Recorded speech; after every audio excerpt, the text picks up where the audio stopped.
Welcome to Coffee Confessions, a talk show on Selfie TV. Today's topic of discussion is yoga. Are you in it for health reasons or social acceptance? Now we have with us Sucheta Chadha, who has actually left her corporate life to follow the path of yoga. So without further ado, let's hear what Sucheta has to say. Hi, Sucheta. Hi, Zareen. How are you? I'm good. How are you doing? Good, thank you. Happy to be here. Oh, thank you. So let's start with, what's your definition of yoga? For me, to put it very simply, it's like the counseling or therapy that I never had. So it speaks to me on a much deeper level. It's taught me patience through my poses. It's taught me about strength. It's taught me about not having everything through instant gratification, which is something that I think everybody tries to get to today. It's taught me about how to accept my body. So, I think in that way, yoga has given me a lot in terms of even spirituality, of course. So you actually had a very huge career opportunities, and you were in marketing and you were handling brands, and then you left everything to follow something that was so uncertain for you. How was that journey? It wasn't natural. I had started doing yoga in the gym. I think that's what everybody's story tends to be, that, you are doing other exercises. I was into like it was combat and aggression and, let's pump this and let's do some more combat where you're punching your manager in the face. Let's do that and make him bleed. So, it had got into all of that. And then I said, okay, let's just try this. Everybody's talking about yoga. Let's see what it's about.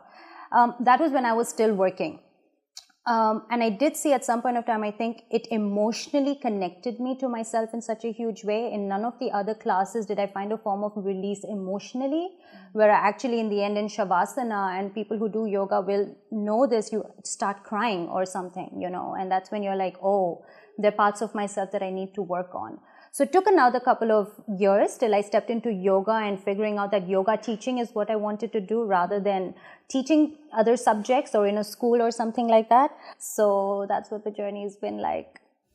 For a lot of your clients, how has it been when they approach you for classes? What is the first thing that they're looking to get out of it? Is it usually weight loss? Is it a stress buster? What do you often hear? So I get a mix of two people. There's definitely the physical base, which is weight loss. I want to lose weight. And this comes with the thing that yoga is just something that everybody's doing. And you see all the photos everywhere. Yoga is like everywhere. It's commercialized out. So that's the physical part of it. You also get people who are really looking for, I want to connect with myself. I want to de-stress.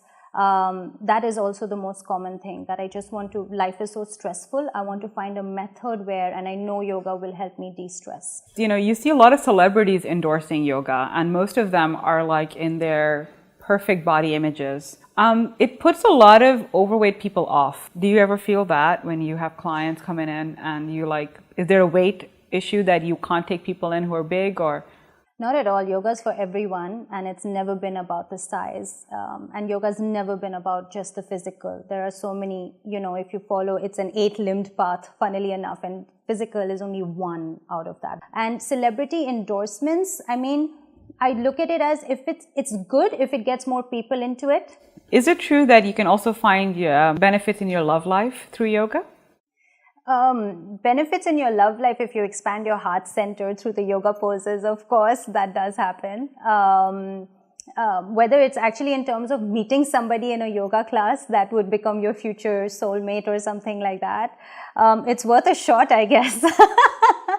I'm not sure about that, but just because it's a yoga event, it doesn't necessarily mean you will get promised with the love of your life. So if I was wanting to join yoga, what would your advice be for beginners? Where to start? Start with a good teacher.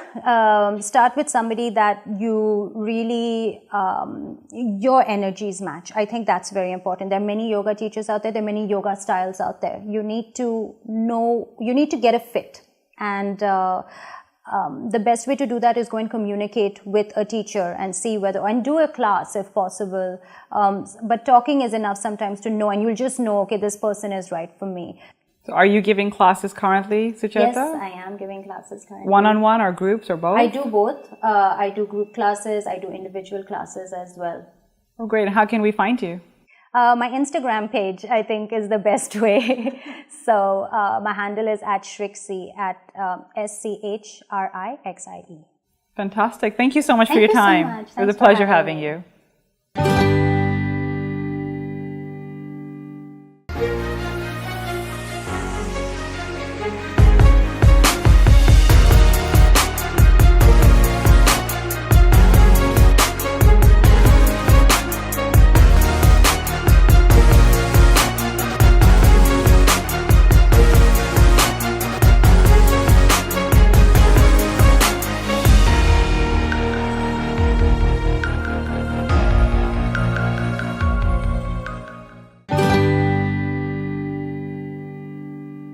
Now we have with us Urvashi D'Souza. She is an ardent student of yoga. So let's hear what she has to say. Hi Urvashi. Hi, Zareen. How are you doing today? Good. So when did you start yoga? It's been around a year now since I started yoga. Fantastic. How has the experience been for you so far? It's been splendid. I mean, yeah, the cliched stuff that life changing and whatnot, but it's true. It's worked for me. So let me ask you, what was your biggest misconception when you started doing yoga? See, I have a back problem, an issue which I actually can't, the doctors can't rectify. And I have been a dancer all my life, Indian classical dance. Oh, wow. And then, you know, I thought, my first question to my orthopedic surgeon was, will I be able to dance? Not walk, but dance when I was bedridden. So yoga actually brought that confidence back in me, you know, that to have faith in myself again, that I can do this, I can do more. So what else has yoga enhanced? People keep talking about their love lives being better. Yes. So could you elaborate? Tell us about yours. Well, my husband says, when is your next yoga session? So I think it does make a difference. You're more calm, slower. Things don't bother you so much while you're driving in Dubai, you know. And with these, in the early morning rush to school, it's crazy. It's crazy, I must tell you. And you're like more zen. You just hike up the volume and you're like, okay, it's all right. Have you been encouraging other people to join? And what is your advice when someone is starting up? You know, going back to that question what you said about the misconception, I used to dread meditation because I thought that's not for me. I would, you know, I would find it really boring, which most people do, especially younger people. But actually, that's the thing I look forward to. That's like the icing. Oh, okay. Yes, and at times, sometimes I even ask my guru to extend that more than the physical side. So I guess my final question to you would be, what is the one thing that you want people to take away from your conversation about yoga? Go for it. Try it out at least even if you think it's not for you, and have an open mind. And don't go by what your friend says, and don't, I want her piece. No, it's not that. It's not a drink that she's ordered, yeah? So you have to really, get into, you know, submerge yourself into it and have your own take from it, yeah. Fantastic. Thank you, Urvashi, for sharing your experience. Thank we really you. appreciate it. I know it's been great so far, but we want to hear more opinions. So we're coming outside to you. Let's hear from you now. 80% of the world do it for health. The other people do it for the social acceptance. Yeah. I really, really like yoga. It's like a very different form of exercise. And I'm actually glad it's being converted into a cool factor. And people think it's cool to do yoga because there are many health benefits. And I think everyone should do yoga, whether they think it's cool or not. I would say more than social acceptance, it's something that you do it for a health basis because it's not easy to do it. It's really hard. So you do it not because you want to get accepted by society, but for yourself. We now have with us Rangaji Ramachandran, 7 years a yoga teacher. It's such a pleasure to have him here. Let's hear what he has to say. Hi Rangaji. Hi, how are you? I'm good. How are you? Good. So you've actually mastered in yoga. Yeah, well, I've done my master's in yoga, but in the process of mastering yoga. Oh, fantastic. Tell us a little bit about the education background. So what I did is MSc Yogic Science. So it has a background of philosophy and the research part. So when I say research, not the lab research, this is the practical application to diseases based out of yoga. Okay, so I guess my leading up question would be, in your definition, what is yoga about? For me, yoga is first discipline, because the lineage that I come from is primarily based out of discipline, not just physical, mental, emotional. So as anyone would ask a question, so am I going to handle my emotions very well? Yes, if you discipline your body, everything falls in place. So like that, I look at it as a discipline primarily, and then it extends to other levels of exploration, like it could be spirituality, it could be service, it could be so many things. Yeah. Is there a difference that you see in your students back in India and back in Dubai with regards to expectations from yoga? Expectations, certainly unrealistic everywhere, whether it's India or Dubai, it doesn't really matter. But yeah, here the social setup is different from India. So here people are primarily here for work, and all their options surround that, which means yoga comes as an option, not as a primary choice. So which means they do come with certain level of expectation. It could be fitness, they'll come for weight loss, they'll come for pain management, and with a timeline that too. So, so do they tell you how much weight they want to lose, and then you have to program it in? Because is that possible? Do you do that? I don't do that personally, because I don't believe in pushing the body like the way we do the mind. It's not a work culture thing. So body is to be taken in a way that we should respect it, and it respects us. Fantastic. Also, I wanted to know about the multicultural aspect. Now, people who are non-Indians, let's say Europeans, and Indians, what is the biggest difference that you face in your students? So coming from a multicultural background, first let me do that, because I don't see a huge difference between Indians and Europeans when it comes to the practice, but when it comes to the initiation, for them to take the first step, I always see foreigners a bit more upfront about it. They want to try it, they want to do it, and then see what happens. Whereas with an Indian crowd, it's going to be a bit sluggish at the beginning. But I've seen they also show equal amount of perseverance and practice as any other culture. So I don't see a difference in that. One of the questions that people constantly ask about yoga is there a size of a person that can join yoga or an age? I don't personally believe that, because the moment that you come with a limitation, you also come with an expectation. And that's a huge disconnect between that person's mind and the body. Because they start thinking, they start comparing. That's the first issue. So I really don't see a limit or an entry qualification, as it sounds like. No, there is nothing. Anyone and everyone should do yoga, immaterial of their culture or religion or any kind of background. Yeah. So why are people not advertising different sizes of people doing yoga on their advertisements? Why is it always the best looking people, the skinniest people on the posters? That's equal to any other food advertisement. Yeah. They always show the best of it, but when we go and order it, we don't see the same. So I guess the advertisements have their own background, so we should not take that into a direct account or as a representation of the entire yoga community. So what are the side effects that people enjoy from yoga that you actually see? Okay, so one of the best side effects would be better quality of life. I mean, I would say most of my students report, apart from the body pain that they get the next day, is that they would get better sleep, overall quality of life has improved, their energy levels differ, and yeah, those are all good side effects. If there was one misconception about yoga that you want to break today, what would that be? The primary would be yoga is done only on the mat. It's not. So yoga is throughout the day, throughout your life. So whereas we have limited it to mat and studios. So that would be one of the biggest misconceptions, that it can be done only there. So yoga is a way of life according to you? Yoga is life. Way of life is something that you adopt. So this is not something that you adopt, this is something that you are. Oh, very well said.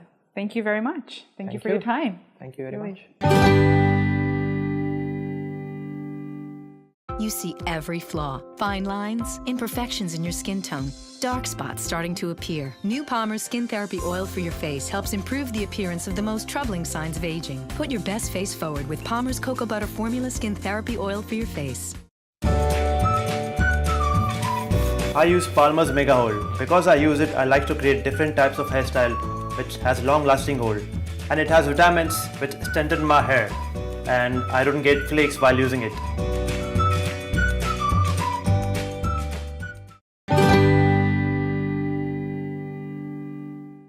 now joined by Payal Khanwani.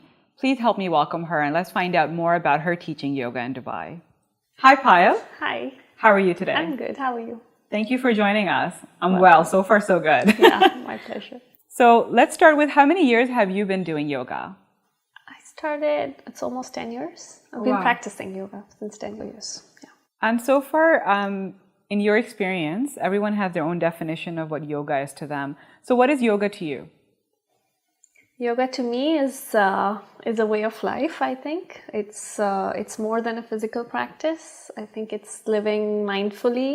It's a balance, living in a balanced way, physically, mentally, emotionally. Yeah, and I think it's a process. It's not something that you achieve I think it's a process every day for the rest of the life. Yeah. Now, you must have a variety of students coming in. How often do you find students joining in for the cool aspect of social acceptance, where now yoga has gotten into the cool club? I think that's also something that varies regionally. Like I've taught in Switzerland, I've taught in Dubai, India, the scene is a bit different. In some places it's more, some places it's less. So in your opinion, are you for social media marketing or are you against it for yoga? I think it's again, like anything else, it has to be done mindfully. And I think it can be a very good tool to reach out to more people, just to spread the practice as it is. But yes, it is being a bit overdone. What is the funniest things that you've heard from students coming into your classes? I think the most common is that I can't do yoga, I'm not flexible. And I want to lose weight, I want to do yoga. I think those are the two things which people come for. So in your students, do you have different nationalities that you teach? What is the common difference between Asians, and I'm talking about Indians, Pakistanis? Honestly, even though yoga comes from India, I find lesser Indians, Pakistanis practicing it, or lesser Asians in the immediate community in Dubai. But that's just my perspective. Wow. I do see there are more people in the West doing it, also because the US has popularized it so much, Europe is saturated. What is your rule for beginners? Do you actually have any set rules that you tell people who are going to start yoga, that please know this, this, and that before you step in? Breathe, no matter what. Doesn't matter you touch your toes, breathe. I think the breath is important. And one of my teachers, she says, relax before you collapse. So I think finding your limits. That's good advice. And working with it. Fantastic. Thank you so much, Payal, for being with us. It was a pleasure. Today's topic was about yoga. Is it for health or for social acceptance? We were lucky enough to meet teachers and also students who practice yoga. And one of the best things that came out of this discussion is the fact that even though a lot of people join in because of the hype created by social media, no one is actually against it, because at least it gets your foot in the door to experience something very spiritual, mindful, and healthy. Thank you for watching. See you next week for Coffee Confessions with more topics, more discussions with more people. Till then, stay cool, stay awesome, and stay real. Can I start? Yes, please. Okay. Where you do the hot yoga and All these materialistic things behind. A talk show on self. Oh yeah, welcome. Dude, welcome to Coffee Confession. Are you laughing? No, I did. They just let things. Oh wow! By the way, I had no clue. Yay! Next. Who's next? What's the other guest? I am a Gemini, so. Oh.